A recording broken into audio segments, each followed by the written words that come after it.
So guys हम finally आ गए हैं पालीताना के पास कदमगिरी माउंटेन पर।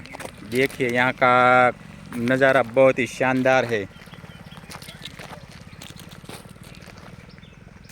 पहाड़ों के बीच में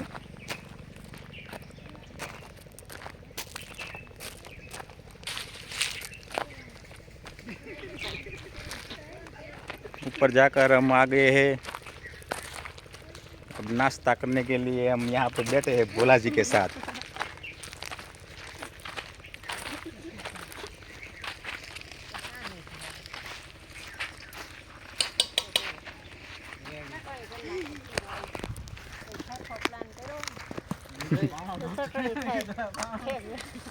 भोला ना ब्लॉग बने से भाई क्या बोला। फाइनली हम आ गए हैं कदमगिरी माउंटेन पर। आज संडे है, छुट्टी है, तो सब बच्चों के साथ हम आ गए हैं। देखो भोला के पप्पा।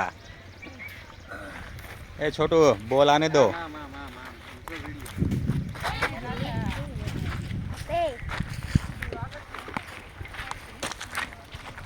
बोला देखो वो पर्वत पर जो मंदिर है वो है कमलाई माता का मंदिर। बहुत पौराणिक मंदिर है।